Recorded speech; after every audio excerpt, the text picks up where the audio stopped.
सलामती इमाम ज़माना सलवात।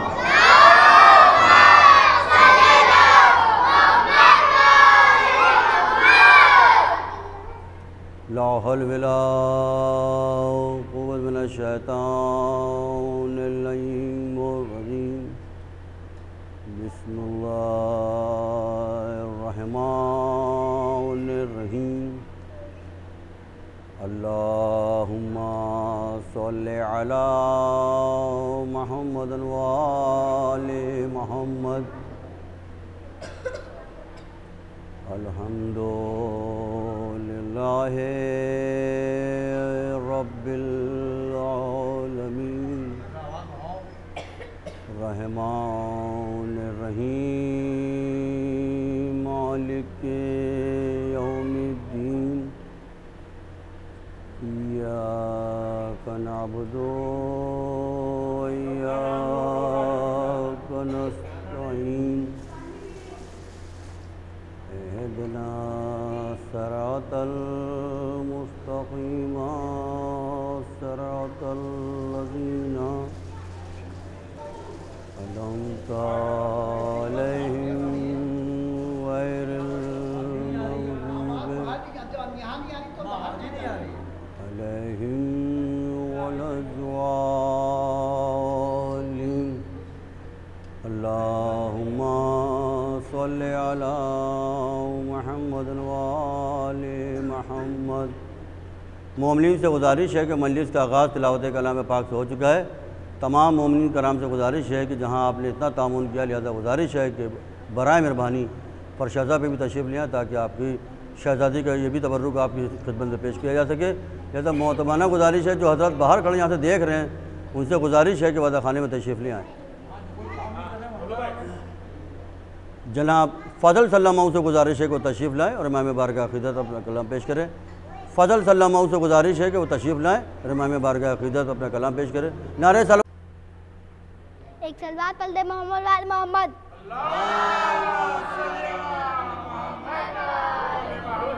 अस्के मातम से रोशन मेरा चेहरा कैसे, अस्के मातम से रोशन मेरा चेहरा कैसे, मेरी आंखों में जन्नत का उजाला कैसे, मेरी आंखों में जन्नत का उजाला कैसे। इसके माहौल में है मजलिस और मातम की सदा, इसके माहौल में है मजलिस और मातम की सदा। मैं भला छोड़ के जाऊं ये इलाका कैसे।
तेरी, अरे रफ्तार सकीना,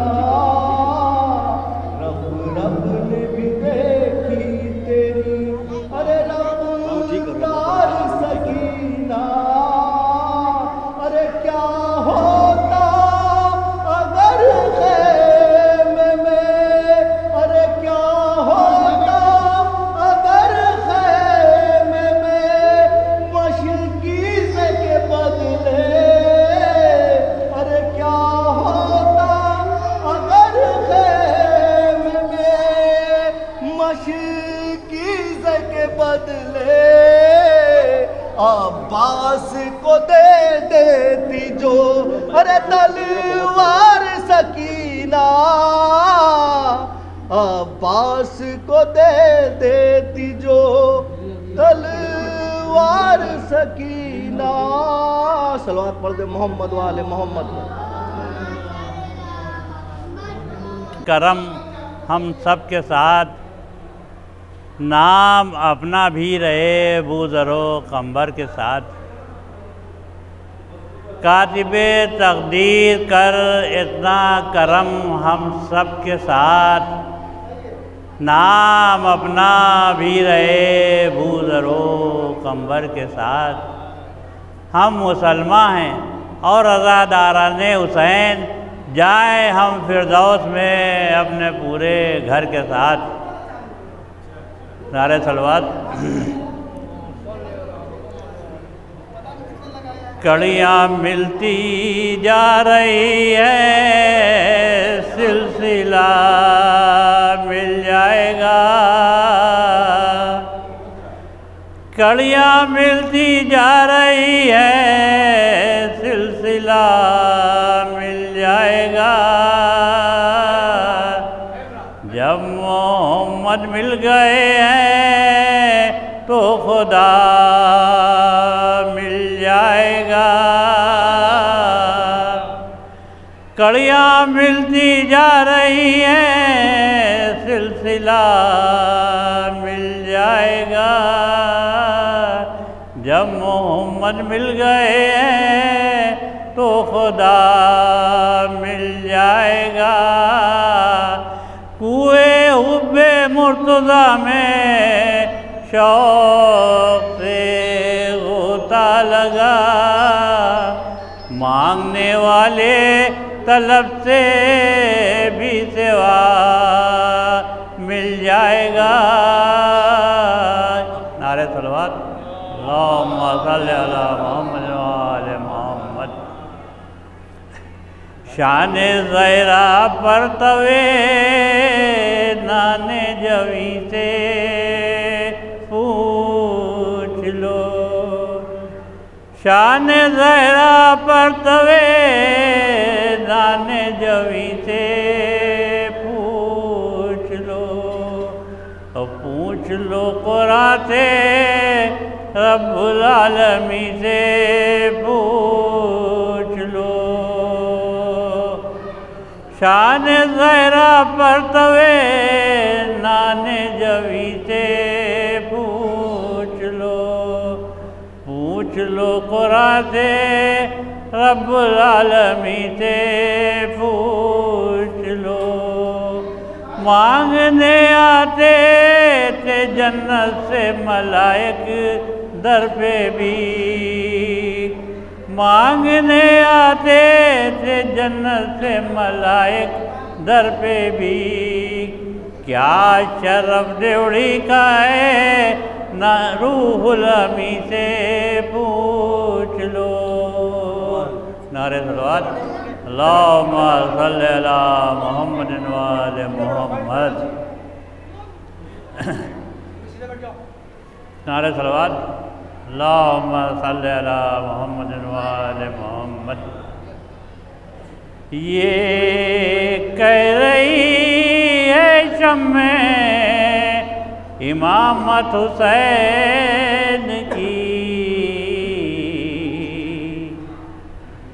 ये कह रही है शम्मे इमामत हुसैन की।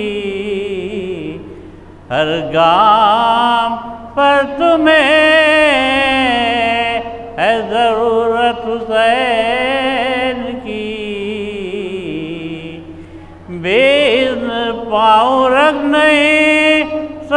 वहाँ मलक जिस घर में हो रही है विलादत हुसैन की। नारे सलवात। और सब्र व इस्तिक़लाल से इंसान का दामन भर दिया। सब्र व इस्तिक़लाल से इंसान का दामन भर दिया। जब मलक ने हाथ फैलाया तो उसको पर दिया। वक्त आया जिस घड़ी इस्लाम पर इब्ने अली दामन इस्लाम में तूने 72 सर दिया। अल्लाहुम्मा सल्ली अला मुहम्मद व आले मुहम्मद।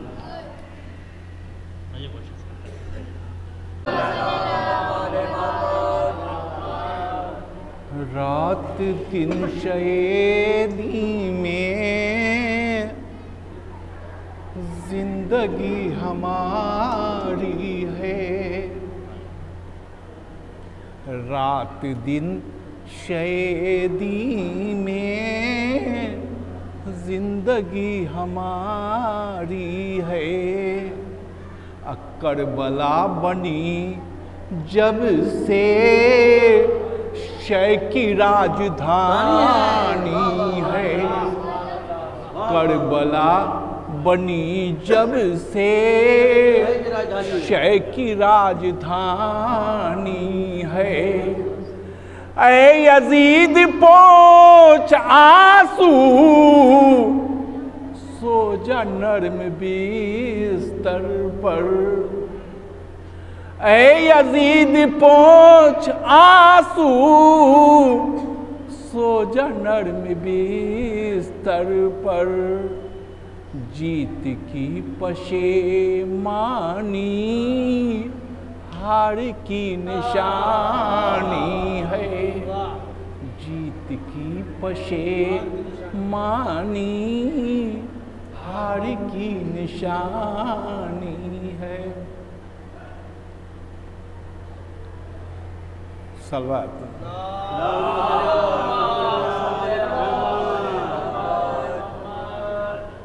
सगीर तेरे इरादे को खाक कर देगा। सगीर तेरे इरादे को खाक कर देगा कि मुस्कुरा के तुझे बेनकाब कर देगा। कि मुस्कुरा के तुझे बेनकाब कर देगा। ये साहज़ादा जन्नत का शहज़ादा है। ये साहज़ादा जन्नत का शहज़ादा है।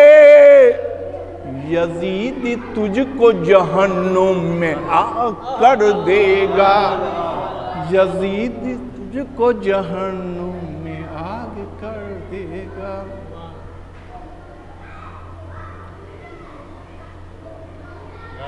क्या कहूँ ऐ माहे हाशिम कैसी तेरी शान है। क्या कहूँ ऐ माहे हाशिम कैसी तेरी शान है। शायदी के दिल में बेकल एक ही अरमान है। शायदी के दिल में बेकल एक ही अरमान है। सर को जानू पर रखा। सर को जानू पर रखा और रख के ये बतला दिया। देख ले अहले जफा कुरान पे कुरान है। देख ले करबला क्या है, वफा क्या है, शहादत क्या है। करबला क्या है, वफा क्या है, शहादत क्या है। पूछो अब्बास से ये ज़ब्त शुजाअत क्या है। पूछो अब्बास से ये ज़ब्त शुजाअत क्या है।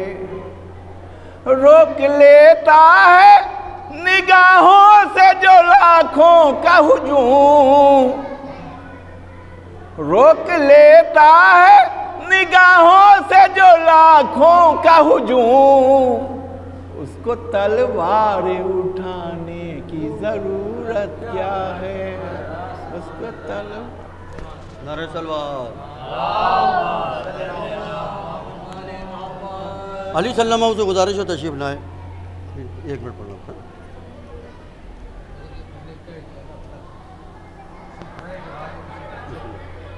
सलवात।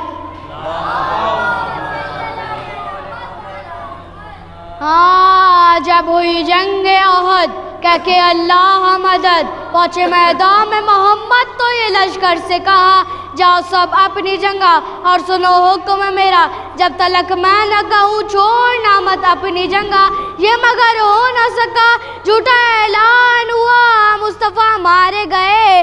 जब ये लश्कर ने सुना भूल गए अपना शरफ, भागे सब घर की तरफ। जब हुए तन्हा नबी शेर खुदा का पहुँचा, अर्श से तलवार चली बस से सदा देती हुई, ला फतह इल्ला अली। फिर अली ऐसा लड़े रन दुश्मन न रुके, घर जो भागे थे वो लौटे। तो मोहम्मद ने कहा छोड़ी क्यों तुमने जंगा। तो भगौड़ों ने कहा जान प्यारी थी यहाँ रुकते तो खा जाते कज़ा।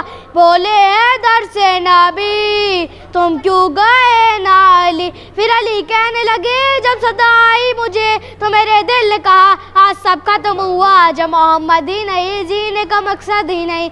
सुनकर ये बोले नबी वह क्या कहने अली। फिर भगौड़ों से मोहम्मद ने कहा मेरे हैदर की बात अलग है। सलवात। नारे सलवात।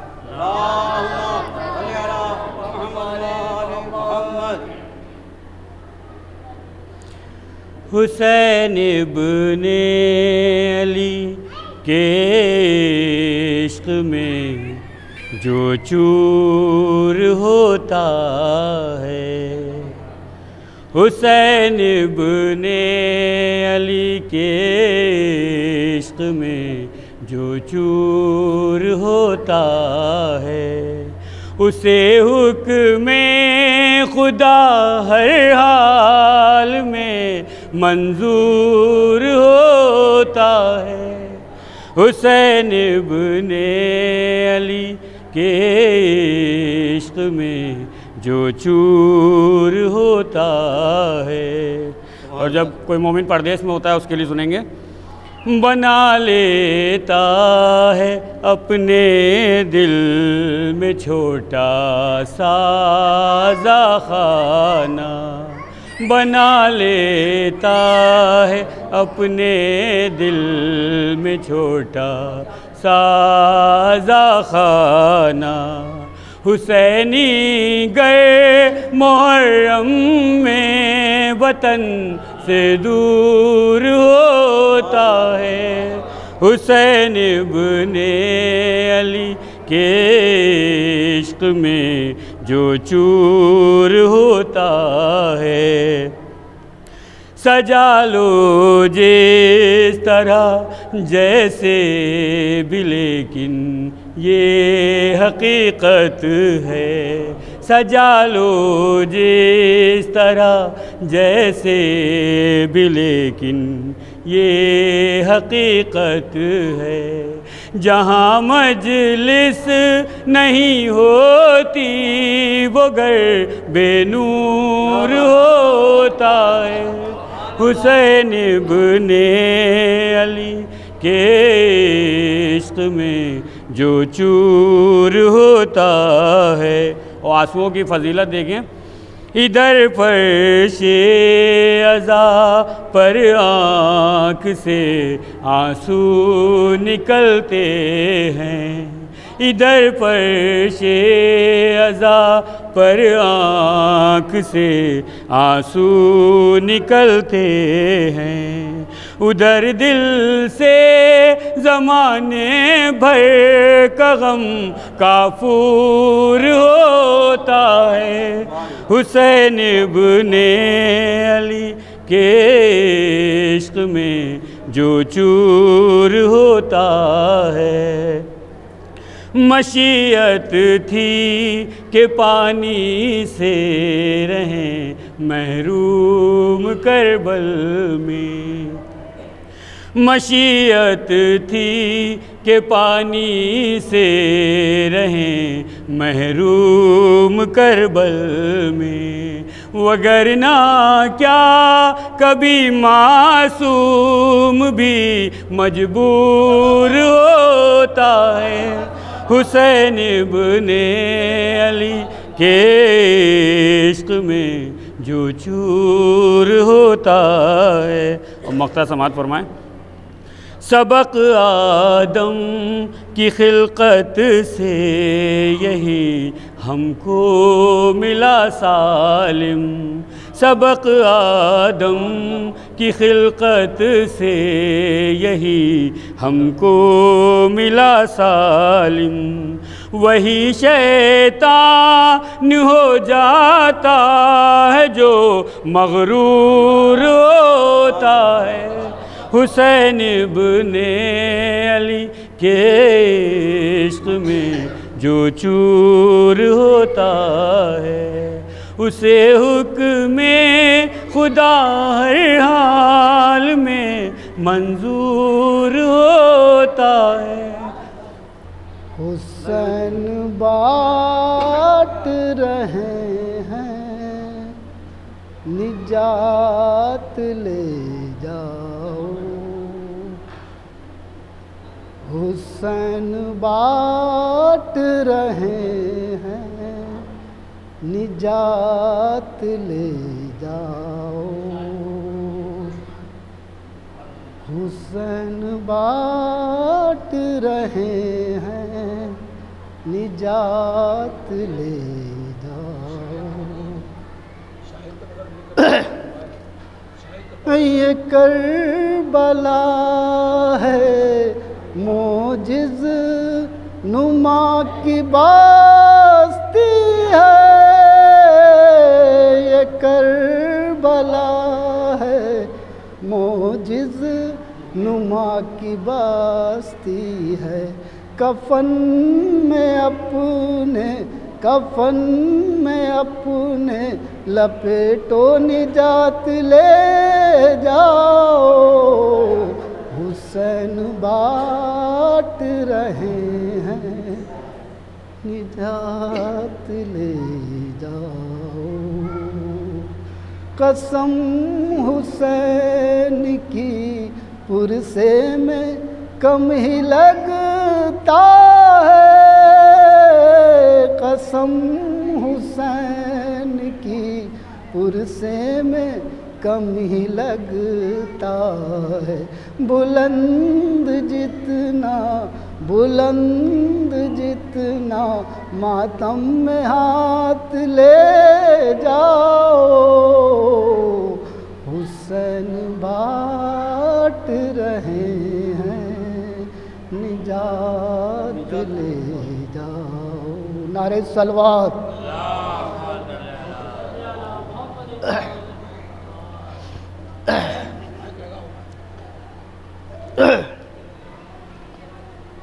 नारे सलवात।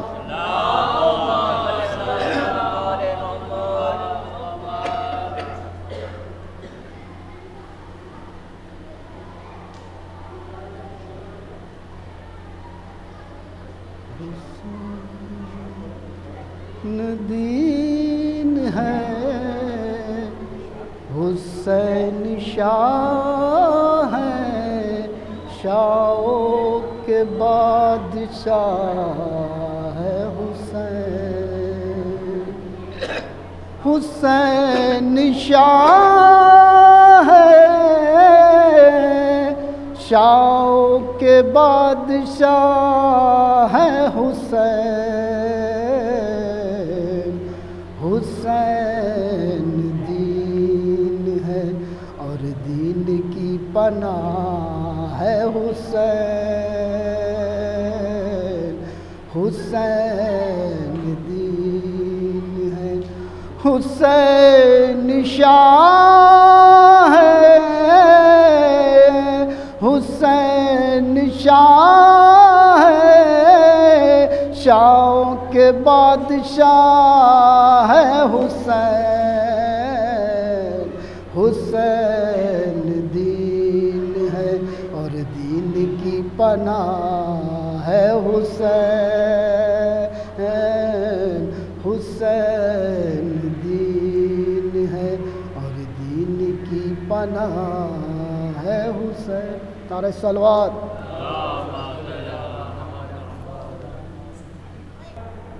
एक नारे सलवात।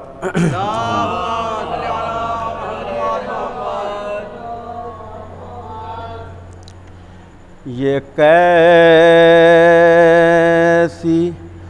कैद में शोरो फुगा है, ये कैसी कैद में शोरो फुगा है, ये कैसी कैद में शोरो फुगा है,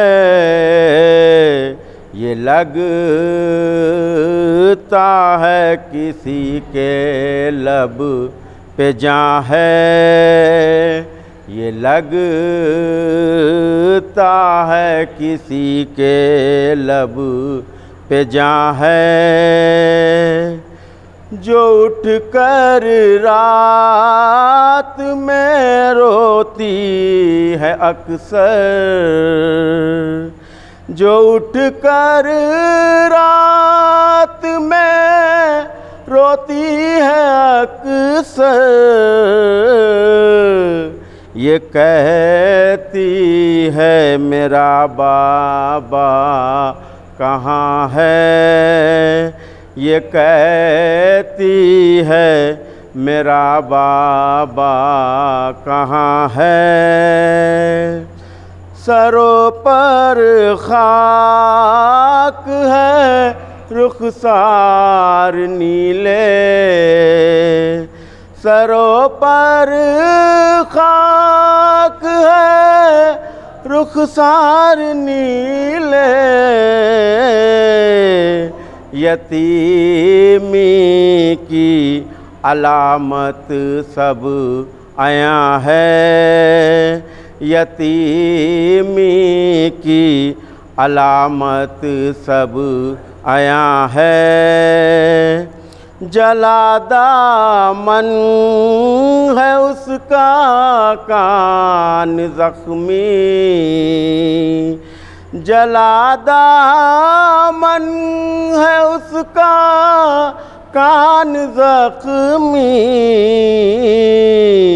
जहाँ सोती थी अब सीना कहाँ है, जहाँ सोती थी अब सीना कहाँ है, पड़ी रहती है जलती रेत पर वो, पड़ी रहती है जलती रेत पर वो, न खैमा है न कोई साहिबा है, न खैमा है न कोई साहिबा है, न जी पाई जो 40 दिन भी, न जी पाई है जो 40 दिन भी, मुहर्रम से सफ़र की दास्तां है, मुहर्रम से सफ़र की दास्तां है, नहीं अब जिसका कोई इस जहां में, नहीं अब जिसका कोई इस जहां में, पड़ी है गश में जो बच्ची की माँ है, पड़ी है गश में जो बच्ची की माँ है। चटक कर प्यास से टूटी है पसली, चटक कर प्यास से टूटी है पसली। मसायब में ये कमसिन फातिमा है, मसायब में ये कमसिन फातिमा है। लहद पक के आबिद खूब रोए, लहद पक के आबिद खूब रोए। चलो जाता मदीने कारवां है, चलो जाता मदीने कारवां है। आखिरी शेर है। शफात में मेरी मौला कहेंगे, शफात में मेरी मौला कहेंगे, ये मेरी लाडली का नौहा है, ये मेरी लाडली का नौहा है। एक नया सलवात। शाहे वाला के जो गमख्वार नजर आते हैं, शाहे वाला के जो गमख्वार नजर आते हैं। किस कदर साहिब किरदार नजर आते हैं। वो जो चलते हैं जुलूसों में अलम को लेकर, वो जो चलते हैं जुलूसों में अलम को लेकर, सारे गाजी के अज़ादार नजर आते हैं। उनके रोज़े को तसव्वुर में बसाया जब से, उनके रोज़े को तसव्वुर में बसाया जब से, मुझको मौला मेरे हर बार नजर आते हैं। ये मिसरा खास तौर देख कर हज़रते अब्बास को कहते थे लई, देख कर हज़रते अब्बास को कहते थे लई, हूबहू जाफर तैयार नजर आते हैं। जिन मकानों में तेरा जिक्र हुआ है मौला, जिन मकानों में तेरा जिक्र हुआ है मौला, सबके सब मत लय अनवार नजर आते हैं, शाह वाला के जो गमख्वार। शाम वालों पहचानो, शाम वालों पहचानो, कूफे वालों पहचानो, ये ज़ैनब हैं, ये ज़ैनब हैं। कौन है ये बेचादर, करबला की पैगंबर,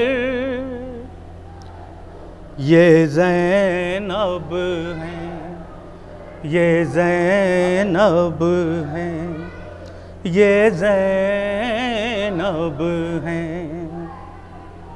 हैदरी घराना है, फातिमी विरासत है, कैद होने वाला वो मिलेगी ज़ैनब में। याद करो वो खुतबे, पहाड़ों के दिल पिघले, ये ज़ैनब हैं, ये ज़ैनब हैं। एक सलवात पढ़े बाबा दे बुलंद। एक मनकबत के चंद अशार पेश कर रहा हूँ। सलवात पढ़े बाबा। एक और बाबा दे बुलंद नारे सलवात।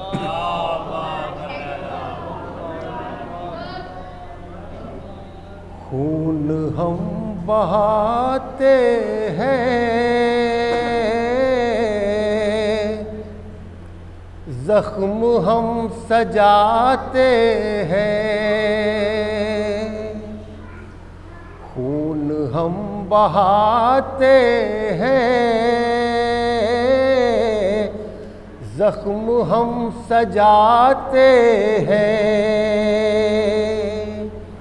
ये तरीके मातम के और किसको आते हैं, ये तरीके मातम के और किसको आते हैं। और रोज बरपा होती है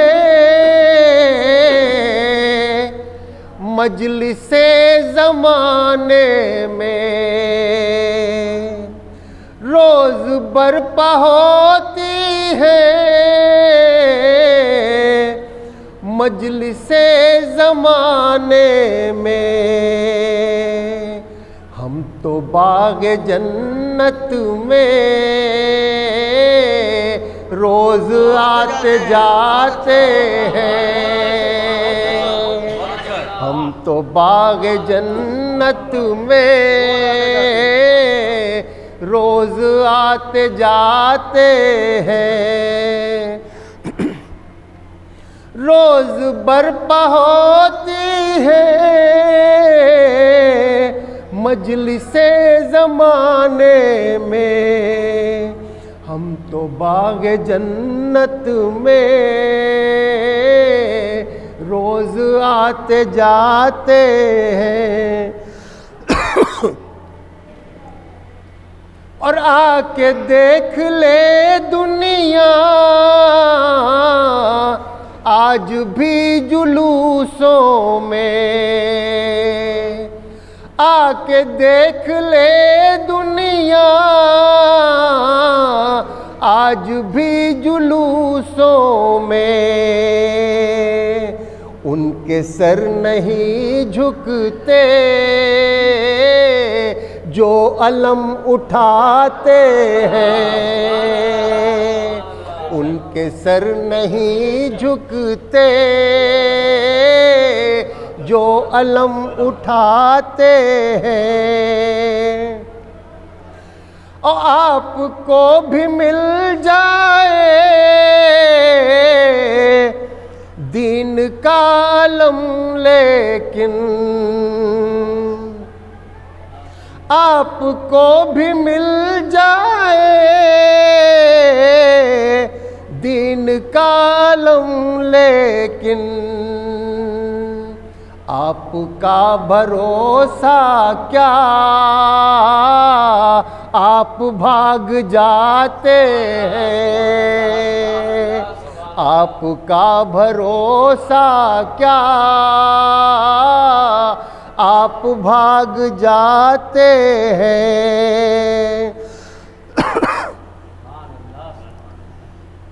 और जाए चांद पर हम क्यों, हम तो उनके नौकर हैं। जाए चांद पर हम क्यों,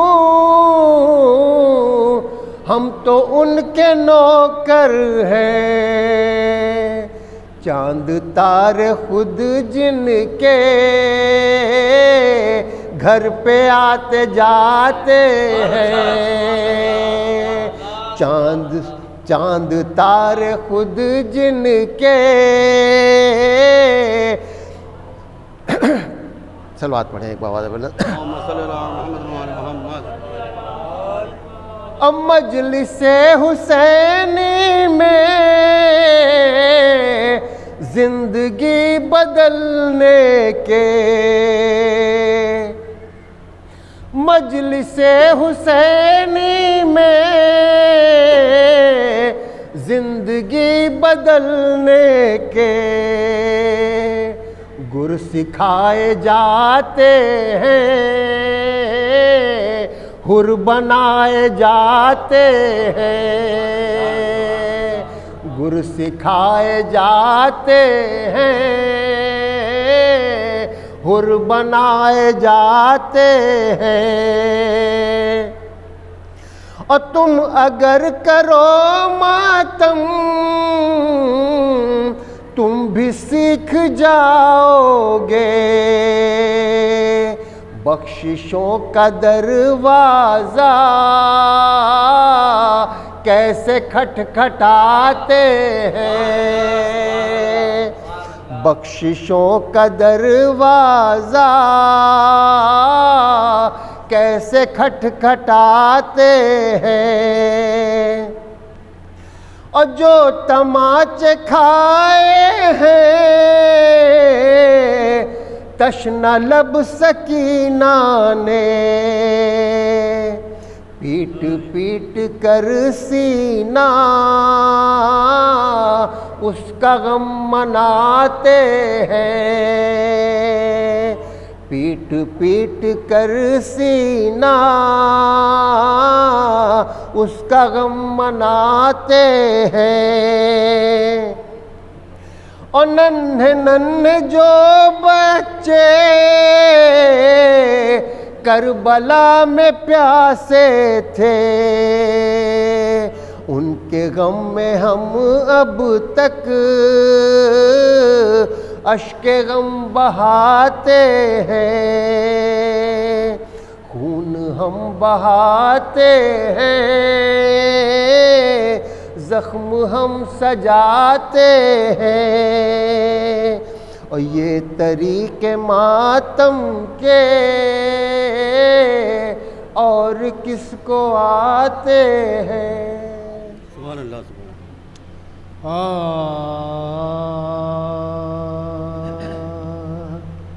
अरे जब ज़ोहर तक हुसैन 72 को रो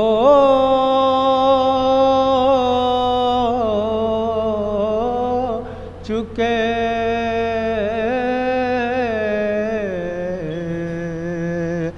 जब ज़ोहर तक हुसैन 72 को रो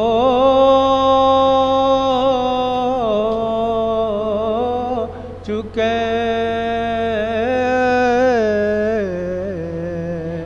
एक दो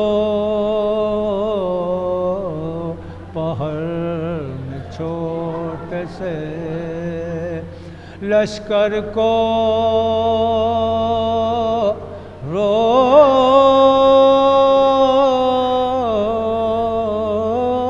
चुके। और कासिम को रो चुके अली, अकबर को रो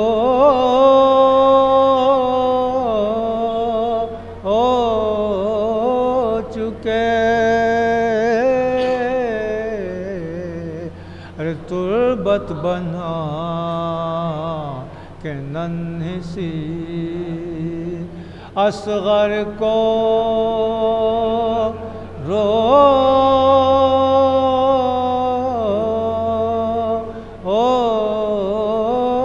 चुके। सैदानियों ने रोके कहा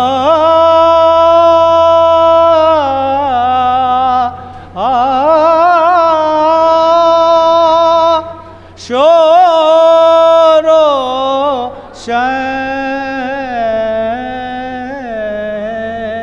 शहन से। सैदानियों ने रोके कहा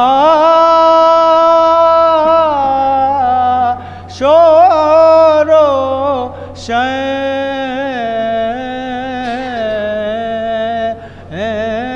से।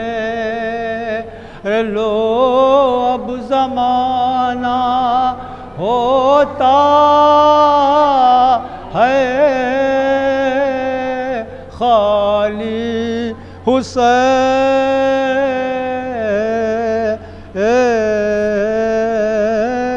से। जब ज़ोहर तक हुसैन।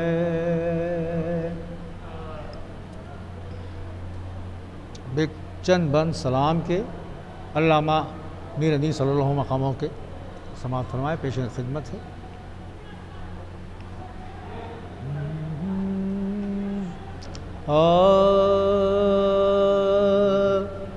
अरे बेकसी का शह की चर्चा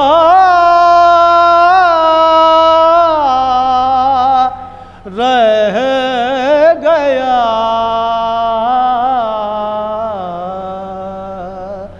बेकसी का शह की चर्चा रह गया। और मुजरे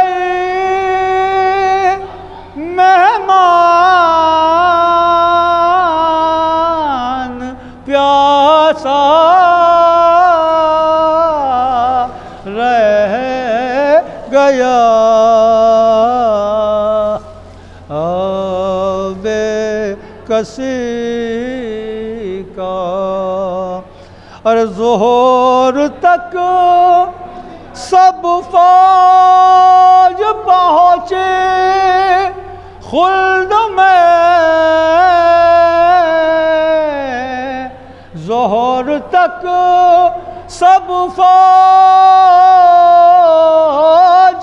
पहुँचे खुल्द में। और साहिब लश्कर अकेला रह गया। सब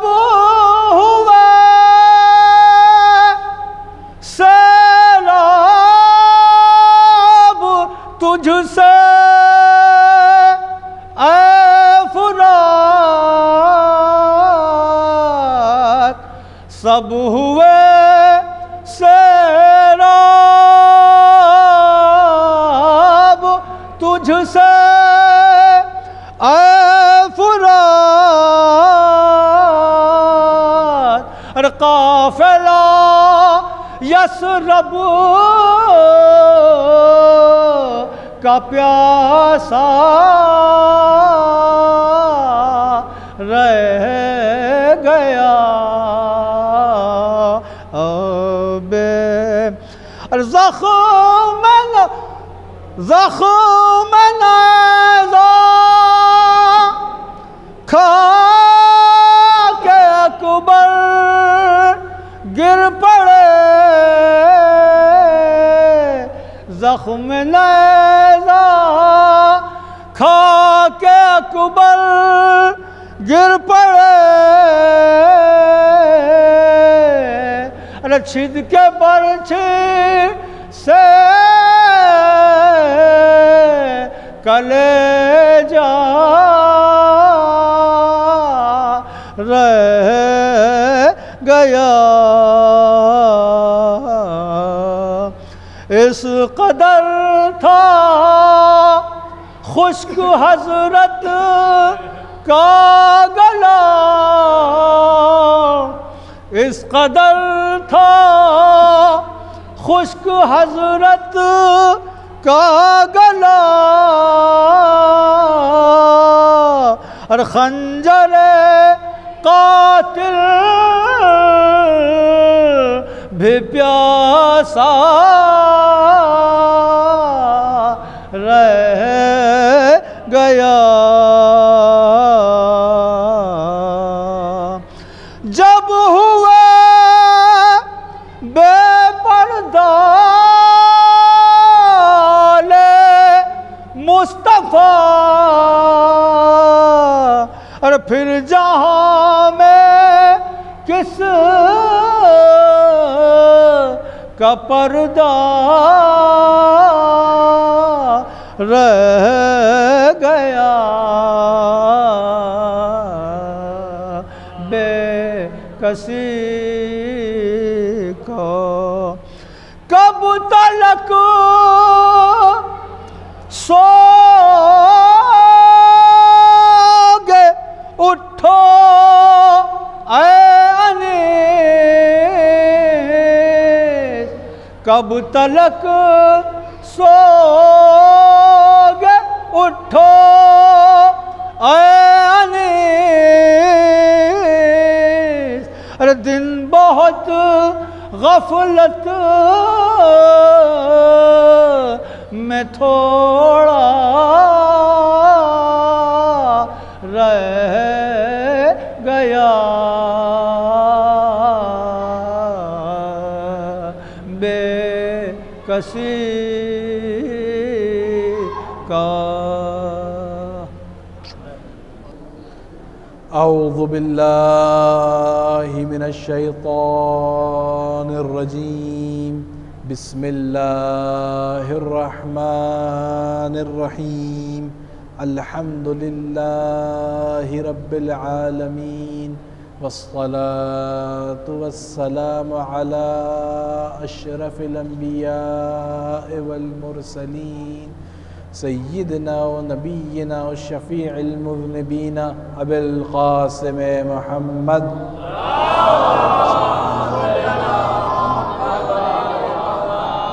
व अला अहले बैतिहि अत्तय्यबीन अत्ताहिरीन अल-मअसूमीन, अम्मा बअदु, फ़क़द क़ाल अल्लाहु सुब्हानहु तबारक व तआला फ़ी किताबिहिल मुबीन व हुवा अस्दक़ुस सादिक़ीन व क़ौलुहुल हक़्क़। बिस्मिल्लाहिर्रहमानिर्रहीम, इन्नमा वलियुकुमुल्लाहु व रसूलुहु वल्लज़ीना आमनुल्लज़ीना युक़ीमूनस्सलाता व यु'तूनज़्ज़काता व हुम राकिऊन। सदक़ल्लाहुल अलीयुल अज़ीम। एक सलवात में तो बुलंद आवाज़।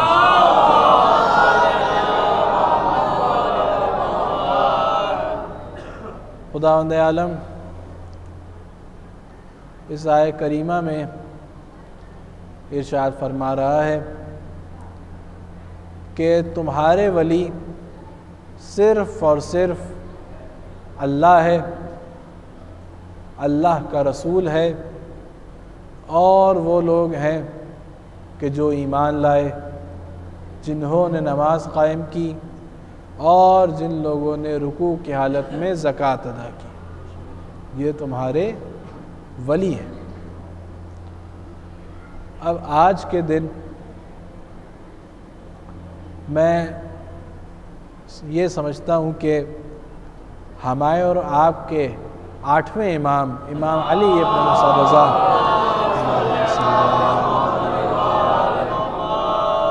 मैं समझता हूँ कि आज कुछ उनका ज़िक्र कर दूँ। आप देखें तारीख़ में सबसे ज़्यादा जो मुनाज़रे मिलेंगे वो 8वें इमाम के मिलेंगे। छठे इमाम के भी मुनाज़रे काफ़ी हैं तारीख़ में, लेकिन तादाद के लिहाज से सबसे ज़्यादा जो मुनाज़रे हैं वो 8वें इमाम के। और उसकी एक वजह भी है। वजह ये है कि मामून ने मौला को बुलाया ही इसीलिए था और मुनाज़रे इस वजह से रखता था कि वो सोचता था कि मैं मुनाज़रे इस तरीक़े से सेट करूं, इस तरीक़े से लोगों को बुलाऊं, उनसे पहले से ये कह दूं कि ऐसे सख्त सवाल करना कि जिसका मौला जवाब न दे पाए। वो ये सोचता था कि अगर मुनाज़रे सख्त किए जाएं, हालात सख्त हों, लोग ज़्यादा जमा हो, मजमा बड़ा हो, तो वो शायद मौला जवाब न दे पाए सवालात का। अगर सवालात टेढ़े हों तो मौला शायद जवाब न दे पाएँ। लेकिन वो ये भूल गया था कि 8वें इमाम भी मिंबर सलूनी के वारिस हैं। वो ये भूल गया था ये बात कि वो उन्हीं की औलाद में से है, वो उन्हीं की हदीस का मिस्दाक़ है कि जब रसूल ने फरमाया कि अना मदीनतुल इल्म व अलीयुन बाबुहा, तो तमाम अइम्मे अतहार भी इस हदीस के मिस्दाक़ होते हैं। सलवात में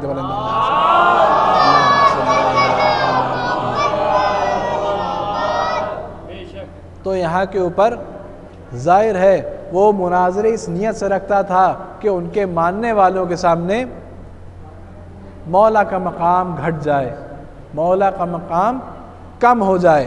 तो ये उसकी नीयत रहती थी। इस वजह से सबसे ज़्यादा मुनाज़रे जो है वो 8वें इमाम की ज़िंदगी में मिलते हैं। जब मामून को हुकूमत मिली, हुकूमत के 2 हिस्से थे, एक मामून के पास था, एक उसके भाई के पास। जब हुकूमत का एक हिस्सा उसको मिला, जल्दी जल्दी अर्ज़ करना है कि ज़ाहिर है वक्त भी ज़्यादा हो गया है और प्रोग्राम भी आगे है, तो लिहाजा जल्दी जल्दी आपकी खिदमत में अर्ज़ करना है कि जब मामून को हुकूमत मिली तो वहाँ के ऊपर अपने वज़ीर से ये सवाल करता है कि ये बताओ कि मेरी हुकूमत को ख़तरा किससे है, मेरी हुकूमत को ख़तरा किससे है। तो वहाँ के ऊपर उसका वज़ीर फ़ज़ल इब्न रबी 3 नाम लेता है कि 3 लोगों से तुम्हारी हुकूमत को ख़तरा है। पहला तुम्हारा भाई, दूसरा तुम्हारे भाई का वज़ीर। तो जवाब देता है कि मेरा भाई को तो मैं बचपने से जानता हूँ, तो मेरे लिए कोई मुश्किल नहीं है, मैं उसको रास्ते से अपने हटा दूँगा। वहीं के ऊपर उसके वज़ीर को क्यों, वज़ीर से क्यों ख़तरा था, भाई के वज़ीर से क्यों ख़तरा था? भाई के वज़ीर से इसलिए ख़तरा था क्योंकि वो भी अब्बासी ख़ानदान से था, अब्बासी सिलसिले से था, तो लिहाजा उसका भी हुकूमत पे हक़ एक तरीक़े से था, तो लिहाजा उससे भी ख़तरा था। तो वो कहता है कि इन दोनों से मुझे कोई डर नहीं है। तो वो कहता है तीसरा कौन शख्स है कि जिससे मेरी हुकूमत को ख़तरा है? तो वहाँ पे उसका वज़ीर फ़ज़ल इब्न रबी ये कहता है कि तीसरे जो शख्स है वो अली इब्न मूसा रज़ा है। तो आप इमाम की मज़लूमियत का आलम देखिए कि वक्त का खलीफा है लेकिन इमाम को नहीं पहचानता। सवाल करता है कि ये अली इब्न मूसा रज़ा कौन है? अब वहाँ के ऊपर फ़ज़ल इब्न रबी जो एक मक्कार अय्यार किस्म का शख्स, लेकिन वो मामून को तारुफ़ करा रहा है मौला का। किस तरीक़े से तारुफ़ कराता है जब वो पूछता है कि ये अली इब्न मूसा रज़ा कौन है, वो जवाब देता है कि इनके इल्म की ये मंजिल है कि जब ये कलाम करना शुरू करते हैं तो बस ये बोलते हैं और पूरी कायनात सुनती है इनको, और पूरी कायनात में जितना भी इल्म है, जो भी कुछ बोला जाता है, सब इन्हीं से सीख कर बोलते हैं, सब इन्हीं से सीख कर बोलते हैं। अब वहाँ पर वो इमाम का किरदार वो बताता है, ऐसा किरदार है, ऐसी नूरानी शख्सियत है, ऐसी हैबत है, ऐसा नूर है कि वहाँ के ऊपर अगर कोई उनकी ज़ियारत करता है, उनको देखता है तो उनको देखता ही रह जाता है और उन्हीं का हो जाता है, उन्हीं का हो जाता है। मामून पूछता है कि ये रहते कहाँ हैं, अली इब्न मूसा रज़ा रहते कहाँ हैं? वो जवाब देता है वज़ीर कि वो मदीने में रहते हैं, वो मदीने में रहते हैं। वो पूछता है कि वहाँ जब लोग ज़ियारत पे जाते होंगे तो उनकी भी ज़ियारत करते होंगे, उनसे भी मुसलमान मुलाकात करते होंगे? तो वो कहता है हाँ। कहता है मामून कि ऐसा करो कि उनको तूस बुला लो, मशहद बुला लो। मशहद बुलाने का मंसूबा इसलिए बनाया था कि वहाँ पर अगर मुसलमानों से मिलेंगे, कहीं ऐसा ना हो कि वो इनको देख के इन्हीं के हो जाएं और उनको ये पता चल जाए कि हम इनका हक़ खाए बैठे हैं। अगर ये लोगों को पता चल गया तो बगावत हो सकती है, हुकूमत को ख़तरा हो सकता है। लिहाजा उनको मदीने में ना रहने दो, बल्कि उनको तूस और खुरासान बुला लो ताकि वो मेरे सामने रहें। अब मौला ख़ुद नहीं चाहते थे जाना, बल्कि उनको बुलाया जाता है ज़बरदस्ती। आप देखिए, जब मौला को मालूम था कि मैं लौट कर नहीं आऊँगा, सब अपने तमाम भाई बहनों से वो खुदा हाफ़िज़ी करते हैं, उसी तरीक़े से कि जिस तरीक़े से इमाम अमीरुल मोमिनीन अली इब्न अबी तालिब अलैहिस्सलाम ने जब मदीना छोड़ के कूफ़ा जाना पड़ रहा है तो उनको मालूम है कि मैं पलट कर नहीं आऊँगा। उसी तरीक़े से जब इमाम हुसैन मदीना छोड़ रहे हैं, उनको मालूम है कि मैं करबला जाऊँगा तो पलट कर लौट कर नहीं आऊँगा। तो उसी तरीक़े से 8वें इमाम भी खुदा हाफ़िज़ी करते हैं। अब मंसूबा ये बनाया जाता है कि उस रास्ते से ले जाए मौला को कि जहाँ पे शिया इलाके ना पड़ें, शिया आबादी ना पड़ें। क्यों?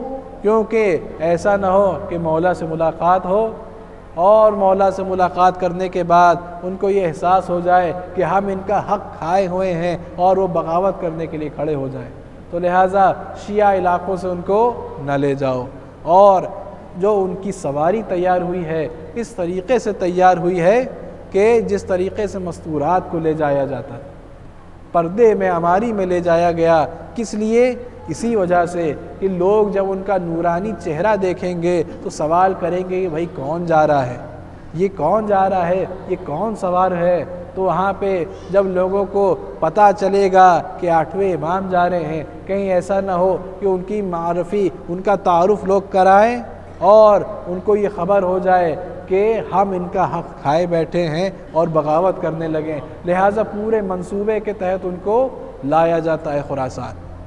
अब वहाँ के ऊपर जब मौला नेशापुर पहुँचते हैं, नेशापुर मशहद के करीब एक शहर है, मशहूर शहर है। एक ज़माने में वो इल्म का मरकज़ हुआ करता था, इल्म का मरकज़ हुआ करता था। बड़े बड़े उलमा वहाँ से निकले हैं। वहाँ के ऊपर जब मौला का काफ़िला नेशापुर पहुँचने वाला था, वहाँ के ऊपर मौला के इंतज़ार में 16 से 18 हज़ार मुहद्दिसीन मौजूद थे। 16 से 18 हज़ार मुहद्दिसीन। आम मजमा मौजूद नहीं था, मुहद्दिसीन का मजमा। मुहद्दिस किसे कहते हैं? जो इल्म हदीस का माहिर होता है, मुहद्दिस उसे कहा जाता है। जो इल्म के हदीस का माहिर होता है उसे मुहद्दिस कहा जाता है। मुहद्दिसीन का मजमा मौला के इंतज़ार में है। इंतज़ार इसलिए कर रहे हैं कि उनको ये पता चला है कि इमाम की नस्ल जो है वो बनी हाशिम से आई है। और वहाँ पे ईरानियों को ये तासुब था कि जो शहज़ादी हैं वो ईरान की सबसे आला नस्ल से थी, और उनकी शादी बनी हाशिम में इमाम हुसैन अलैहिस्सलाम से हुई है। तो लिहाजा ये अरब के सबसे आला तरीन ख़ानदान और ईरान का सबसे आला ख़ानदान की ज़ुर्रियत आ रही है। तो लिहाजा वहाँ के ऊपर ईरानी इस नीयत से जमा थे, मुहद्दिस इस नीयत से थे कि आल नबी आ रही है, उससे हम कोई हदीस लेंगे, उससे हम कोई हदीस सीखेंगे। वहाँ के ऊपर मौला की सवारी पहुँचती है। वहाँ पे जब मौला की सवारी आती है, वहाँ के ऊपर तमाम मुहद्दिसीन का मजमा थमा हुआ है, हाथ में कलम लिए है, कागज़ हाथ में है कि कोई हदीस बयान करेंगे मौला, उसको हम लिखेंगे, लिख कर महफूज करेंगे। अब मौला से सवाल होता है, मौला कोई हदीस हमको सुना दीजिए जो रसूल अकरम से आप तक पहुँची हो। मौला एक हदीस सुनाते हैं, उस हदीस को सिलसिलतुल ज़हब कहा जाता है, इंग्लिश में कहा जाए तो golden chain of narrations, golden chain of narrations. अब हदीस में दो चीज़ें होती हैं, एक सिलसिला सनद होता है और एक मतन होता है, उसका मैटर होता है। सिलसिला सनद उसको कहते हैं कि रसूल से लेके जो शख्स रिवायत कर रहा है उस पूरे सिलसिले में जितने भी लोग हैं वो उसको सनद कहा जाता है। अब इस हदीस में ये बात है कि कोई ख़ास बात है कि जिस वजह से इसको गोल्डन चेन ऑफ नरेशंस कहा जाता है। अब आप सुनिए, आपको मालूम होगा कि इसको क्यों कहा जाता है, तमाम उलमा ने इसको ये सनद क्यों दी है।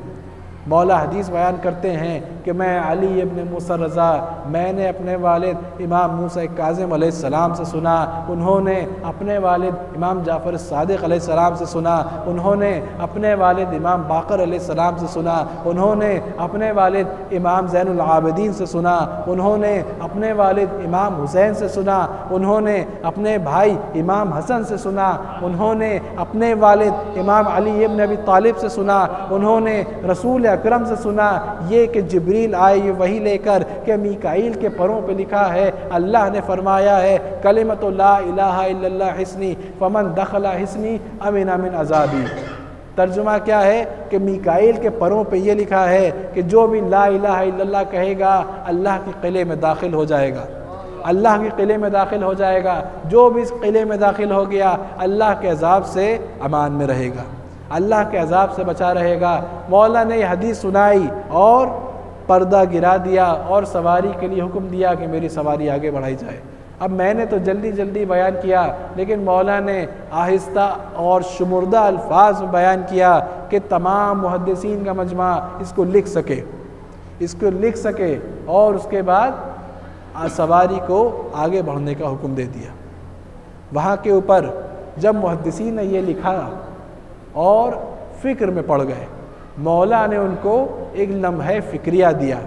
फ़िक्र क्या है कि अल्लाह का क़िला सिर्फ़ ला इलाहा इल्लल्लाह ही क्यों है, इसमें कोई और शर्त नहीं है, कोई और क़ैद नहीं है, सिर्फ़ ला इलाहा इल्लल्लाह कहना है और अज़ाब से बच जाएंगे। ना मोहम्मद रसूलुल्लाह की क़ैद है, ना अली वलीउल्लाह की क़ैद बताई है, सिर्फ ला इलाहा इल्लल्लाह कहो और यहाँ पे अल्लाह के अज़ाब से अमान में आ जाओ। जब ये लोग सोच रहे थे, एक मुहद्दिस ने सवाल भी किया कि ऐ मौला बस इतनी ही हदीस है, बस इतनी ही हदीस है। तो वहाँ पर मौला ने दोबारा अमारी का पर्दा उठाया। पर्दा उठाने के बाद अपना नूरानी चेहरा दिखाया। चेहरा दिखाने के बाद फिर से ये बयान किया कि नहीं, ये इसकी शर्तें भी हैं, ला इलाहा इल्लल्लाह की शर्तें भी हैं और मैं अली इब्न मूसा रज़ा उन शर्तों में से एक शर्त हूँ, उन शर्तों में से एक शर्त हूँ। तो मालूम ये हुआ, पता ये चला कि ला इलाहा इल्लल्लाह कहने का कोई फ़ायदा नहीं है जब तक 8वें इमाम अली इब्न अबी मूसा रज़ा को नहीं मानोगे।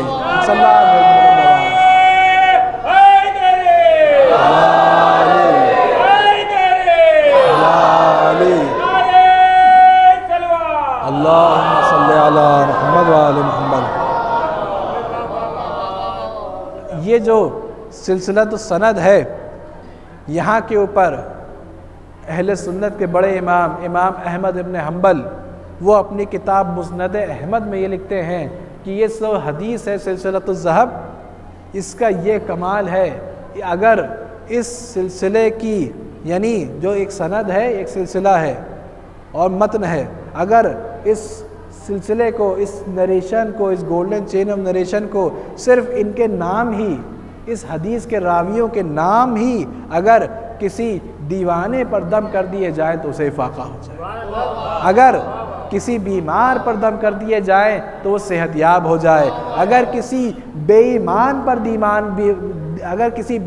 पर दम कर दिए जाए तो बाईमान बन जाएगा।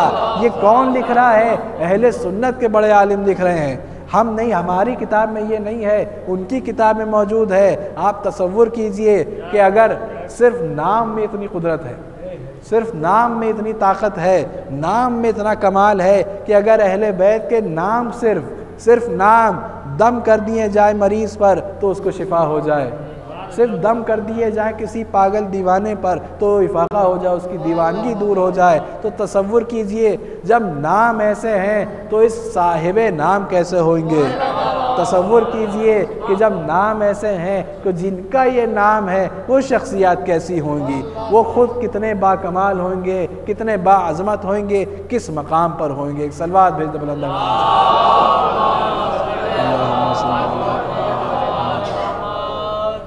अब यहाँ के ऊपर नेशापुर से जब काफ़िला चला है तो वहाँ मामून के महल तक पहुँचता है। मामून के महल पे पहुँचता है जब, तो वहाँ पे उसने पूरा मंसूबा बना लिया है, दरबार भरा हुआ है, सबको समझा दिया है कि कोई ताज़ीम में खड़ा नहीं होगा, कोई ताज़ीम के लिए खड़ा नहीं होगा और कोई मौला के लिए दरवाज़ा नहीं खोलेगा, कोई मौला के लिए पर्दा नहीं हटाएगा, सब मौला खुद ही दरवाज़ा खोलें और वो खुद ही पर्दा हटाएं। अब यहाँ पर पूरा मंसूबा इस तरीके से बना लिया था। अब यहाँ के ऊपर लेकिन कुरान में क्या मौजूद है कि अल्लाह के बंदे भी मंसूबे बनाते हैं और अल्लाह भी मंसूबे बनाता है, लेकिन अल्लाह बेहतरीन मंसूबे बनाने वाला है। यहाँ पे आप देखिए तारीख़ में मौजूद है कि क्या हुआ कि जब मौला दाखिल होने लगे एक अजीब आंधी आई, एक अजीब आंधी आई, तमाम दरवाज़े अपने आप खुल गए और पर्दा ऐसा लग रहा था कि मौला के ऊपर साया किए हुए है, दरवाज़े अपने आप खुले हैं, पर्दा साया किए हुए है। ये हैबत देखकर पूरा मजमा दरबार का अपने आप उठ खड़ा हुआ, अपने आप खड़ा हो गया और वहाँ के ऊपर मामून ना चाहते हुए भी अपने आप खड़ा हो गया। एहसास उसको ये हुआ कि शायद किसी ने कॉलर और गरेबान पे पकड़कर उसको खड़ा कर दिया है। सल्लल्लाहु अलैहि बुलंद आवाज़ पर मोहम्मद।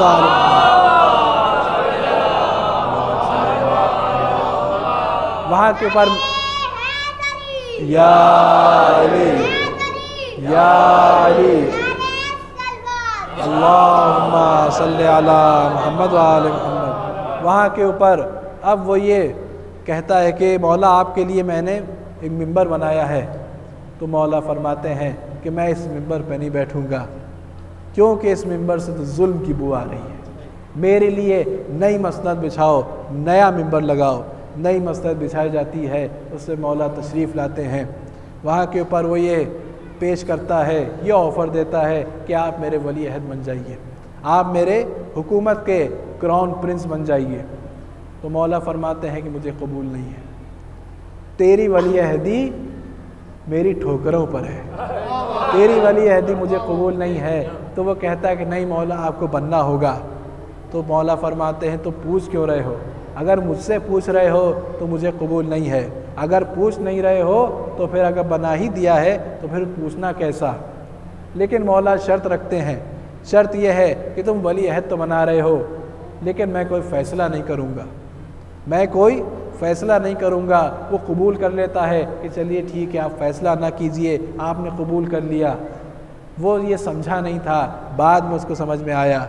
आप खुद बताइए कि अगर किसी को जज बनाया जाए मगर वो कोई फ़ैसला ना करे तो जज कैसा होता है। अगर किसी को किसी मकाम पर बनाया जाए लेकिन वो उस मकाम का जो काम है उसको अंजाम न दे तो वो क्या वाक़ई जज कहलाएगा।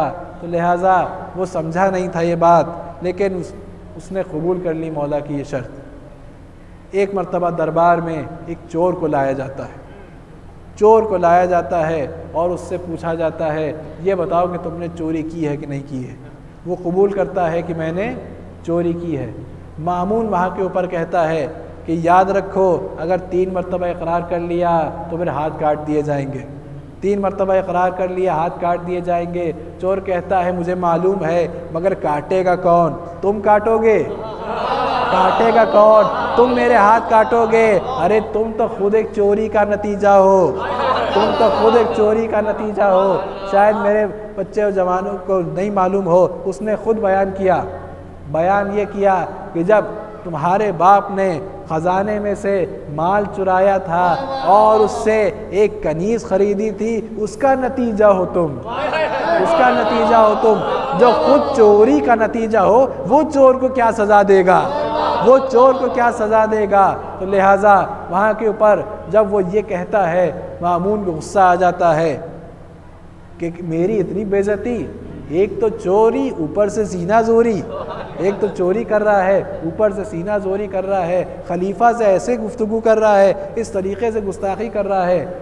और इमाम रज़ा से ये कहता है मामून कि आप फ़ैसला कीजिए। तो मौला फरमाते हैं तो मैंने तो पहले ही कहा था कि मैं फ़ैसला नहीं करूँगा, मैंने तो पहले ही कह दिया कि मैं कोई फ़ैसला नहीं करूँगा। तो वहाँ पे वो मामून इसरार करता है नहीं आपको फ़ैसला करना होगा। तो वहाँ पे मौला का फ़ैसला सुनिए।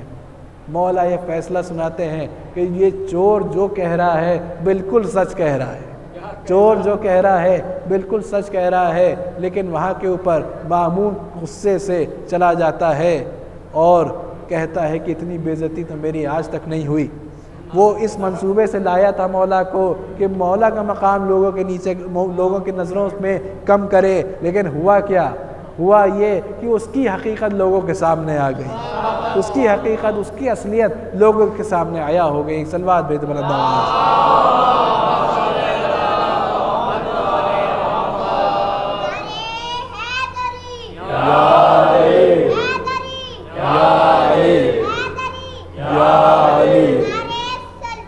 अल्लाहुम्मा सल्ली अला मुहम्मद व आले मुहम्मद। अब यहाँ के ऊपर दामन वक्त में गुंजाइश नहीं है, अगर इजाज़त हो तो मौला का एक मुनाजरा सुनाऊँ। एक मुनाजरा मामून रखता है मौला का। सब जितने भी बड़े बड़े अदियान के बड़े बड़े उलमा थे, बड़े बड़े पादरियों को बुलाया, यहूदियों के बड़े बड़े उलमा को बुलाया, दूसरे तमाम अदियान के लोगों को उसने बुलाया, अपने ख़र्च पर बुलाया, सबको दावत दी। दावत देकर ये कहा कि जितने भी सख्त तरीन सवाल आप बना सकते हैं उनको बना कर लाइए, उनको बनाइए और अपने तमाम उलमा को साथ में लाइए, बड़े बड़े उलमा को लाइए, अपने शागिर्दों को साथ लाइए और आप मेरे ख़र्च पर आइए, तमाम काफ़िला लेकर आइए, मेरे ख़र्च पर आइए। तमाम उलमा को, दूसरे जितने मज़हब के जो उलमा थे सबको उसने दावत दी। दावत देने के बाद जब सब दरबार में पहुंच जाते हैं, दरबार लग जाता है, तो अपने किसी नौकर से, खादिम से वो हुक्म देता है कि जाओ और मेरे वली अहद को, इमाम को लेकर आओ।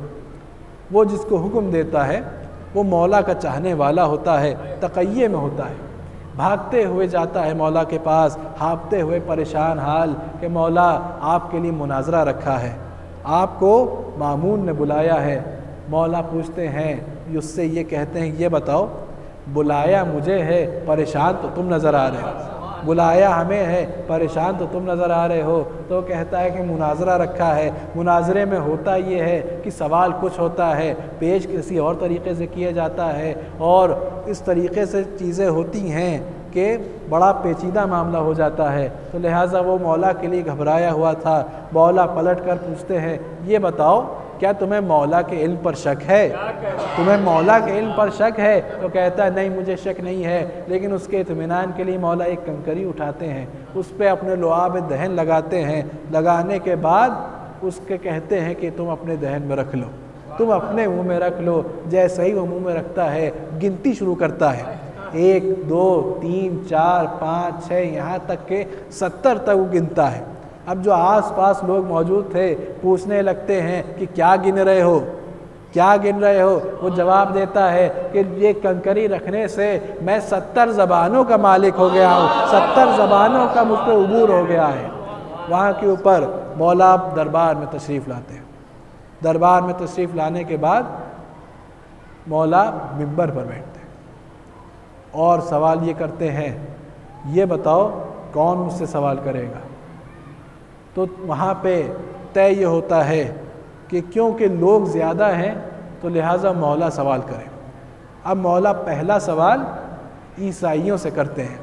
अब उसूल दीन की तरतीब मौला सिखा रहे हैं। ईसाइयों से इसलिए सवाल किया है कि वहाँ तौहीद का मसला है, जनाब ईसा को अल्लाह का बेटा बनाए हुए हैं। सवाल मौला ये करते हैं कि जनाब ईसा को हम नबी मानते हैं, अल्लाह का पैगंबर मानते हैं, मगर एक बात है, जनाब ईसा नमाज के चोर थे और रोज़ों के चोर थे। अब ये मौला कह रहे हैं उस पादरी से कि जनाब ईसा पैगंबर हैं और नमाज के चोर थे, रोज़े के चोर थे। अब ये सुनना था, उसको गज़ब आ गुस्सा हो जाता है और ये कहता है कि आप ये कैसी बात कर रहे हैं, ये कैसे मुमकिन है। तमाम बड़ी हदीसों तारीख़ों में ये मौजूद है कि जनाब ईसा रात का उनके लिए कभी बिस्तर नहीं बिछाया गया, वो हमेशा उन्होंने अपनी पूरी रात सब नमाज़ों में गुजारी है और दिन में कभी भी उनके लिए दस्तरखान नहीं लगाया गया। पूरे दिन रोज़े में जाते थे, पूरी रातें नमाज़ों में जाती थी। ये आप क्या कह रहे हैं? तो वहाँ पे मौला मुस्कुराते हैं। मुस्कुराने के बाद ये फरमाते हैं, तो अच्छा तुम मानते हो कि वो नमाज़ें पढ़ते थे, मानते हो कि वो रोज़े रखते थे, ये बताओ कि नमाज़ें और रोज़े है क्या? ये नमाज क्या है, ये रोज़े क्या है? वो कहता है कि ये इबादतें हैं, ये सब इबादत हैं। तो मौला कहते हैं कि ये बताओ कि जो इबादत करता है वो बंदा होता है या बेटा होता है? वो बंदा होता है या बेटा होता है? तो वहाँ के ऊपर वो चुप हो जाता है और मौला की बात साबित हो जाती है कि जो बेटा होता है वो इबादत नहीं कर सकता। बंदा होने की यही शर्त है कि वो माबूद की अपनी इबादत करे। सल्लल्लाहु अलैहि वसल्लम।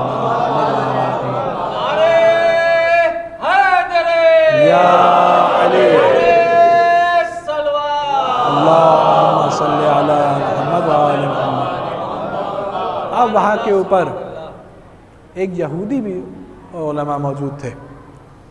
मौला पलट कर यहूदी से सवाल करते हैं कि ये बताओ जनाब मूसा के बाद तुम किसी नबी पर क्यों ईमान नहीं लाए तुम लोग? तो वो ये कहता है कि जनाब मूसा के बाद जितने भी अम्बिया आए उनके पास इतने बड़े मौजिज़े नहीं थे कि जितने जनाब मूसा के पास। जब वो ये कहता है, मौला ये फरमाते हैं कि जनाब मूसा के पास तो दो ही मौजिज़े थे, एक तो यद बैज़ा और दूसरा वो आसा। यद बैज़ा यानी वो हाथ कि जब जेब में डालते थे, जेब में डालकर बाहर निकालते थे तो वो नूर निकलता था उससे। और वह आसा के बारे में तो आपको मालूम ही है कि ज़मीन पर फेंकते थे तो अजदहा बन जाता था। तो यही दो मौजिज़े हैं। और मौला फरमाते हैं कि जनाब ईसा के पास तो उनसे बड़े मौजिज़े थे। वो मुर्दे को ठोकर मारते थे, मुर्दा ज़िंदा हो जाया करता। रसूल अकरम के पास तो तमाम अम्बिया के मौजिज़ात मौजूद थे और ख़ुद उनके अपने मौजिज़ात थे। कुरान एक मौजिज़ा है, सूरज पलटा देना, चाँद के दो टुकड़े कर देना, ये सब मौजिज़ात रसूल अकरम के हैं। तो यहूदी कहता है कि ये तो उनके मानने वाले कहते हैं, ये तो उनके मानने वाले कहते हैं। जनाब मूसा के जो मौजिज़ात हैं वो तो हम लोग कहते हैं, लेकिन उनके मानने वाले ही जनाब ईसा के मानने वाले और मोहम्मद मुस्तफ़ा के मानने वाले ये मौजिज़ा कहते हैं, ये हम नहीं मानते। तो मौला कहते हैं ये बताओ क्या जनाब मूसा के ज़माने में तो मौजूद थे? क्या तुमने वो मौजिज़े ख़ुद देखे हैं? तो कहता है कि नहीं, देखे नहीं हैं, मगर मोतबर किताबों में मौजूद हैं। मोतबर किताबों में तो मौजूद हैं, इसलिए हम मानते हैं। तो तुम्हारे लिए मोतबर किताब कौन सी है? तौरात। तौरात तुम्हारे लिए मोतबर किताब है। अब वहाँ से मौला ख़ुद कहते हैं कि मैं उस किताब से ये अपनी बात साबित करूँगा, अपनी बात साबित करूँगा। अब आप देखिए मौला किस तरीक़े से साबित करते हैं। मौला एक वरक़ खुलवाते हैं तौरात का और तिलावत करना शुरू करते हैं। तिलावत करना शुरू करते हैं तो वो हैरान हो जाता है, क्योंकि मौला तो मिंबर पर बैठे थे, वो तो सामने दूर पर था। सामने दूर था वो, तो वो ताज्जुब करता है कि तौरात तो मेरे पास खुली है, मौला वहाँ से बैठकर कैसे तिलावत कर रहे हैं। तो मौला फरमाते हैं अगर मैं ये ना कर सका तो हुज्जत खुदा कैसा, मैं हुज्जत खुदा कैसा। तो वहाँ पर मौला तिलावत करते हैं आयात की जो तौरात में है और उसका तर्जुमा करते हैं और उससे ये पूछते हैं कि ये बताओ तौरात में ये लिखा है कि मैंने तजल्ली भेजी अपनी तूरे सीना पर, ये बताओ तूरे सीना पर किस नबी पर तजल्ली आई। यहूदी से पूछ रहे हैं मौला, तो वो जवाब देता है कि जनाब मूसा पर तजल्ली आई, जनाब मूसा पर आई। तो फिर मौला ये पूछते हैं कि जो तौरात में लिखा है कि अल्लाह तजल्ली भेजेगा तूर सईर के ऊपर, तूर सईर के ऊपर, ये बताओ कि उस तूर पर किस नबी पर तजल्ली हुई, किस नबी पर तजल्ली हुई। तो वो कहता है कि मुझे नहीं मालूम। वहाँ पर मौला फरमाते हैं कि जनाब ईसा के ऊपर तजल्ली हुई थी। वहाँ पे ईसाई दोबारा मुस्कुराने लगते हैं कि यहाँ से तो मेरा मज़हब साबित हो गया, यहाँ पर मेरा मज़हब साबित हो गया। फिर मौला फरमाते हैं कि ये बताओ कि वहाँ के ऊपर ये लिखा है तौरात में कि अल्लाह तजल्ली भेजेगा तूर फ़ारान पर, तूर फ़ारान पर, ये बताओ तूर फ़ारान कौन सी पहाड़ी है। तो वो कहता है मौला मुझे नहीं मालूम। अब मौला बताना शुरू करते हैं कि फ़ारान जो पहाड़ी सिलसिला है वो सिर्फ़ मक्के के चारों तरफ है, वो मक्के के चारों तरफ जो पहाड़ी सिलसिला है उसका नाम है फ़ारान। और सिर्फ वाहिद एक नबी है कि जो मक्के की पहाड़ी में जिसके ऊपर वही आए वो मोहम्मद मुस्तफ़ा है, उसके अलावा कोई नहीं है। एक सलवात भेज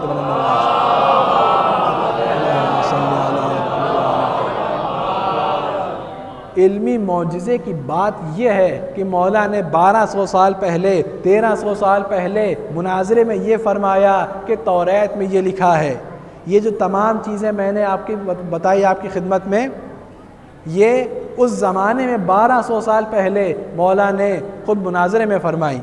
लेकिन आप तौरात में आज भी सर्च कर लीजिए, आज भी ढूंढ लीजिए, यही इबारत आज भी आपको मिल जाएगी। ये इल्मी मौजिज़ा है। 1200 साल पहले मौला ने फरमाया, लेकिन उनको मालूम था कि चाहे जितनी तहरीफ हो जाए ये जुमला क़यामत तक बाकी रहेगा। सलवात भेज दो।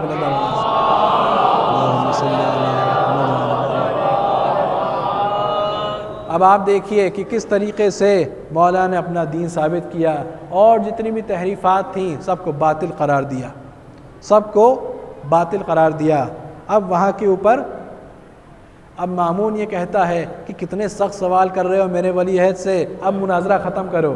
मुनाजरा ख़त्म होता है, तुम्हारी गुस्ताखी है कि मेरे वली अहद से इतने सख्त सवाल कर रहे हो, ये बड़ी गुस्ताखी कर रहे हो तुम लोग। अब वो सोच रहा था कि मौला को नहीं मालूम कि किसने ये मुनाजरा रखवाया है, किसने ये मुनाजरा रखवाया है, किसने इन सब को बुलाया है। वो सोच रहा था कि शायद मौला को नहीं मालूम, लेकिन हम उसको मौला मानते ही नहीं कि जिसके पास इल्म गैब ना हो। तो लिहाजा मौला को मालूम था। आप देखिए कि अहले बैत अलैहिस्सलाम पर जितने भी जुल्म हुए हैं वो सिर्फ़ और सिर्फ उनके कमालात और उनके जो मंजिलें हैं, जो उनका मकाम है, सिर्फ़ उससे हसद, जलन और बुग़्ज़ की बुनियाद पर। ज़ाहिर है कि जिसके पास कुछ ना हो उससे कोई हसद क्यों करेगा, उससे जलन किस बात की होगी। तो लिहाजा पूरी कायनात जो खल्क़ हुई है वो मोहम्मद और आले मोहम्मद के तुफ़ैल में हुई है। इसीलिए तमाम फ़जीलतें भी इन्हीं के घर पे, सितारे भी आ रहे हैं तो इन्हीं के घर पे आ रहे हैं। इंसान आज इतना इल्म हासिल कर चुका है कि वो चाँद पर जा रहा है, मरीख़ पर जा रहा है, लेकिन आप देखिए ये इंसान का इल्म है और एक अहले बैत का इल्म है कि चाँद उनके पास आता है, चाँद इनके पास आता है। ये इल्म में फ़र्क है। अब यहाँ के ऊपर जैसा कि मैं आपकी खिदमत में अर्ज़ कर रहा था कि तमाम जुल्म जो हुए हैं वो हसद और जलन और बुग़्ज़ की बुनियाद पर, जो अहले बैत के हुकूक़ छीने गए हैं, जो मौला अली की खिलाफत का जो हक़ था वो छीना जाता है, वो इसी बुनियाद पर छीना जाता है। यहाँ तक कि जब उनको सामने से जंग में शहीद ना कर सके तो फिर छुप कर वार होता है, पीछे से वार होता है। जब वो सजदे में होते हैं तब ज़रबत लगाई जाती है। ज़रबत भी ऐसी कि सर मौला का शिगाफ्ता हो जाता है, और जहर ऐसा कि पूरे जिस्म में उस जहर तलवार से फैल जाता है। वहीं पर हमारे दूसरे इमाम, उनको भी जहर देकर शहीद कर दिया जाता है। जहर भी इस तरीक़े का है कि कल तश्त के ऊपर अंदर कलेजे के टुकड़े टूट कर निकल रहे हैं, कलेजे के टुकड़े कट कर निकल रहे हैं। अज़ादारों, वहीं पर हमारे और आपके तीसरे इमाम को करबला के मैदान में किस तरीक़े से 3 दिन का भूखा, 3 दिन का प्यासा करबला के मैदान में जलती हुई रेत पर शहीद कर दिया जाता है। अज़ादारों, जब ये करबला का वाक़या हो जाता है, ये काफ़िला अब कभी कूफे जा रहा है, कभी शाम जा रहा है, तो कभी शाम के ज़िंदान में है। आप शाम के रास्ते तक जो करबला से होके जाता है, आप एक बार देखिए तो वहाँ पर नन्ही नन्ही कब्रें बनी हैं। किसी कब्र पे लिखा है कि ये हुसैन का बेटा है, किसी पे लिखा है कि ये हुसैन की बेटी है। ऊँट से बच्चे गिरते जाते थे और आगे जो ऊँट चलते थे उन बच्चों को पामाल कर दिया करते थे। आगे जो दूसरे काफ़िलों ने इन बच्चों की लाशें देखी, पता चला कि हुसैन का काफ़िला है। इतने हुसैन के बच्चे नहीं थे, लेकिन जब लोगों को पता चला कि हुसैन का काफ़िला यहाँ से गुज़रा है तो लोगों ने कब्र बनाकर यही नाम लिख दिया कि ये हुसैन का बेटा है, ये हुसैन की बेटी है। अज़ादारों, अब शाम का ज़िंदान है। नन्ही सकीना रोज़ गिरिया करती हैं कि मुझे मदीने जाना है, माँ मुझे मदीने जाना है, भैया मुझे मदीने जाना है। एक मर्तबा ख्वाब में इमाम तशरीफ़ लाते हैं, कहते हैं ए बेटी सकीना, मैं तुम्हें लेने आया हूँ, मैं तुम्हें लेने आया हूँ और मेरे साथ चलो। घबरा कर आँख खुलती है, बाबा को ढूंढने लगती हैं। अभी बाबा यहीं खड़े थे, कहाँ चले गए? बाबा अभी आए हुए थे, कहाँ चले गए? एक मर्तबा ये रोने की आवाज़ें बुलंद होती हैं, आवाज़ें रोने की खबर मिलती है मलून यजीद को कि नन्ही सकीना रो रही है, बाबा को अपने याद कर रही है। वो हुक्म देता है कि इमाम हुसैन का सर लिया जाए और तश्त में रख कर ज़िंदान को भिजवा दिया जाए। अज़ादारों, एक तश्त आता है और कपड़ा सर पे डला हुआ है। अज़ादारों, जब तश्त सकीना देखती हैं, ये कहती हैं कि मुझे भूख नहीं लगी है, मुझे प्यास नहीं लगी है, ये तश्त वापस ले जाओ। जब कपड़ा हटाया जाता है तो बाबा का सर देखती हैं, फरियाद करती हैं, ए बाबा आपने किसने आपका गला काटा? ए बाबा आपको किसने पत्थर मारे? ये चेहरे पे निशान कैसे हैं? ये होंठ सूखे कैसे हैं? ये गले की रगें कटी हुई कैसी हैं? ए बाबा मेरे पास आ जाइए। एजाज से वो सर उठता हुआ जनाब सकीना की आगोश में आता है और एक मर्तबा बीवियाँ हल्का बनाती हैं, हल्का बनाकर गिरिया शुरू होता है। आहिस्ता आहिस्ता सकीना के गिरिए की आवाज़ कम होती जाती है। बाबा का सर और रुखसार अपने बाबा के रुखसार से मिला देती हैं, गिरिया करती जा रही हैं। आहिस्ता आहिस्ता आवाज़ कम होती जा रही है। एक मर्तबा रोने की आवाज़ सकीना की कम हो जाती है और ख़त्म हो जाती है तो जनाब ज़ैनब फरमाती हैं, ए ज़ैनुल आबिदीन आहिस्ता से बाबा के भाई का सर ले लो। ये सकीना सो गई है, सकीना शायद सो गई है और बड़ी मुश्किल से सोती है, लिहाजा आहिस्ता सर लेना। एक मर्तबा चौथे इमाम सर लेने की कोशिश करते हैं, बेसाख्ता ज़बान पे आता है, इन्ना लिल्लाहि व इन्ना इलैहि राजिऊन। सकीना हमें छोड़ के चली गई, सकीना हमें छोड़ के चली गई। अज़ादारों, एक मसाइल का जुमला और आपकी जहमत तमाम। जब ये काफ़िला चला है वापस मदीने की तरफ और रास्ते में ऐसा मकाम आता है कि एक तरफ रास्ता करबला को जा रहा है, एक तरफ रास्ता मदीने को जा रहा है। जब करबला का नाम बीबियाँ सुनती हैं, जैसे ही नाम सुना फ़ौरन गिरिया होने लगा, दिल बेचैन हो गया कि हम करबला जाना चाहते हैं, हम तो हुसैन को बेगोरो कफन छोड़ के आए थे, एक मर्तबा ज़ियारत करना चाहते हैं। अज़ादारों, अब तमाम बीबियाँ जाती हैं इमाम की कब्र पे। जैसे ही पता चलता है कि ये मकाम इमाम की कब्र है, तमाम बीवियाँ इमाम की कब्र पर गिर जाती हैं और गिरिया शुरू करती हैं, वाह हुसैना, वाह हुसैना। एक मर्तबा इमाम देखते हैं कि शायद अगर ऐसे ही गिरिया रहा तो कोई बीबी रुखसत हो जाएगी, कोई बीबी की दुनिया से उसकी जान चली जाएगी। अज़ादारों, अब अपनी फूफी का हाथ पकड़ते हैं, पकड़ कर उठाते हैं, ऐ फूफी ज़ैनब चलिए, ऐ फूफी ज़ैनब और गिरिया ना कीजिए, अब आप चलिए। अब वहाँ के ऊपर जैसे ही जाने लगती हैं, वो एक और कब्र इमाम हुसैन के कदमों पर है। जब पूछती हैं, ए बेटा ये बताओ कि ये किसकी कब्र है? इमाम फरमाते हैं कि ये कब्र तो अली अकबर की है। बीवियाँ फिर से अली अकबर की कब्र पे गिर जाती हैं, मातम करने लगती हैं, वाह अली अकबरा, वाह अली अकबरा। मसाइब पढ़ने की ज़रूरत नहीं है, अली अकबर का नाम सुनते ही तमाम बीवियाँ रोने लगती हैं, तमाम बीवियाँ फरियाद करने लगती हैं। अज़ादारों, वहीं पे जब जनाब ज़ैनब ये पूछती हैं कि ये बताओ सबकी कब्रें तुमने दिखा दी मगर अब्बास की कब्र नहीं मिली, मेरे भैया अब्बास की कब्र कहाँ है? तो एक मर्तबा इमाम फरमाते हैं कि अब्बास की कब्र तो फुरात के पास है, अब्बास की कब्र तो फुरात के पास है। फुरात के पास इसलिए है कि जब मच के सकीना छिद गई थी, पानी सब बह गया था, तो मौला ने अपने घोड़े को मोड़ लिया था कि अब खेमों के जाके क्या करूँगा, मैं खेमे पर जाके क्या करूँगा, सकीना को क्या मुँह दिखाऊँगा। इसीलिए खेमों की तरफ वापस मोड़ लिया और फुरात की तरफ चले गए। अज़ादारों, अब वहाँ के ऊपर चौथे इमाम फरियाद करते हैं, ए चचा अब्बास, ए चचा अब्बास, आँख में तीर खाना आसान है, ए चचा अब्बास हाथ कटवा लेना आसान है, बाजू कटवा लेना आसान है, ए चचा अब्बास सर पर गुर्ज खाना आसान है, ए चचा अब्बास बिना सहारे के घोड़े से ज़मीन पर आना आसान है। एक मर्तबा कब्र अब्बास तड़प जाती है, ए आका, ए आका, जब ये सब आसान है तो मुश्किल क्या है?